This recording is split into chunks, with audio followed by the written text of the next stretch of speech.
Today we're going to be looking at the Pulsar gaming headset from Cooler Master's CM Storm range. And yeah, so this is what you get inside the box. What speaks to mind first is the solid construction of this headset. You've got this nice stainless steel band that goes around for the headband. It's got very positive sort of increments that lock into place as well, and while we're looking at this you can see that this is genuinely 1 mil of stainless steel. A lot of companies will say that it's got 1 mil of stainless steel, but when you actually measure it, it's not, it's sub millimeter. Side panels as well, these are actually aluminium. Very nice shot blasted finish there with some CM Storm detailing, and then we've got the CM Storm logo over here as well. You can remove these via the 2 Allen key bolts as well to customize and personalize them to your liking.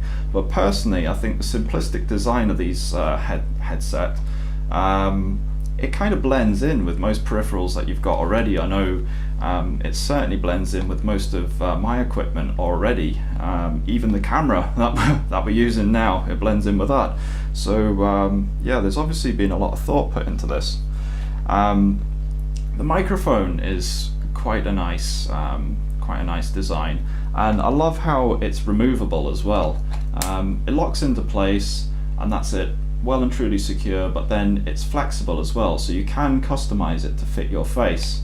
A few people have said things like they prefer one that moves upwards because they put it around their neck, and when they do, this points up. But seriously, if it's around your neck, are you actually talking to anyone? Just remove it, keep it in front of your monitor like I do, and brilliant. You know, you've got nothing getting in your way anymore, and you know, you're not going to have any accidents like broadcasting anything you're saying or that, or any background noises like you get on irritating Xbox sort of live tournament stuff. The cable is a 3-meter cable. It's got some nice braiding on it, which is kind of expected for peripherals in this day. You've got a nice positive sort of interface when you plug this in. Real sort of positive click. The first time you do this as well, it is usually a little bit tough, but then really plugs in and that's in there. So you're not going to accidentally, you know, tug this out. You can see I'm putting quite a bit of tension on that, and you're not going to accidentally unplug it whilst you're, you know, mid gaming. It uses two jacks, one for microphone, one for the stereo audio. It does have a USB connector on it, but that's because this is an illuminating headset, so it's got absolutely nothing to do with the audio. It's so that this illuminates, which is quite nice. They're quite subtle, adds a sort of stylish look to your gaming, but yeah, just something a little extra that you get with it.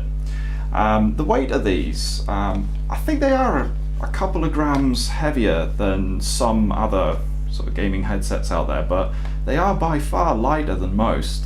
And to be honest, when you put them on, they are so much lighter than they actually feel. You barely even notice them there. They are definitely one of the comfiest sort of headsets that I've ever used. So much so that we tested these for 10 hours. And yeah, it was only after 10 hours that I personally got any discomfort. Give those back. What are you doing with them? Anyway, yeah, so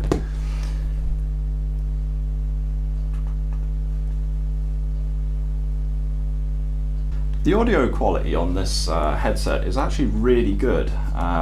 The drivers are balanced and sort of tuned more towards gaming, believe it or not.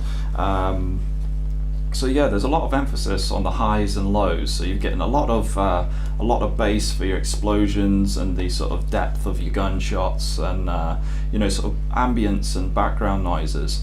But then you're also getting some nice crisp sort of trebly highs, which are giving a real sort of snap and crack to the gunshots, and you know, it really for a stereo headset, this allows you to genuinely sort of pinpoint people's footsteps and stuff like that when you're immersed in a game. You know, it does offer, for a stereo headset, it offers a very pleasant experience, especially when combined with such comfy ear protectors and the sort of sound isolation. There is a good element of immersion. So even things like Star Citizen, I'm sort of looking forward to that sort of being developed, so I can try these headsets out with that, because I think the sort of isolation and immersion that they do offer, I think, you know, a lot of people should be looking to these for playing Star Citizen. You can listen to music on these as well. They are tuned for sort of gaming, but they do offer quite an enjoyable audio experience when listening to music.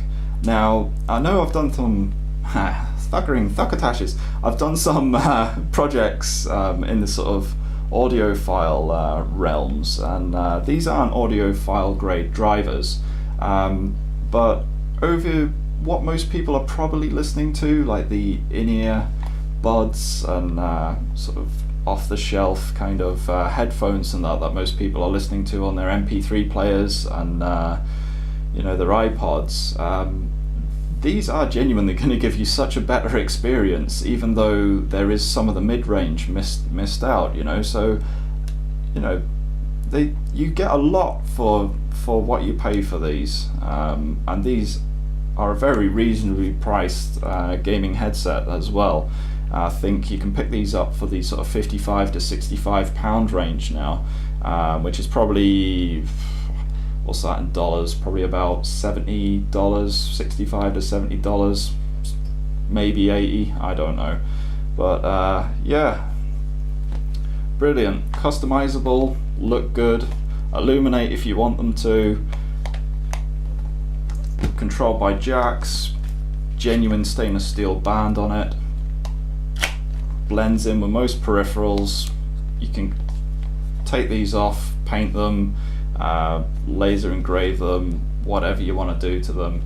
And you know, again, people have said that, you know, they prefer this to move up. I think that's nonsense, really. I mean, just take it off, put it in front of your monitor, job's a good one. So yeah, we like these.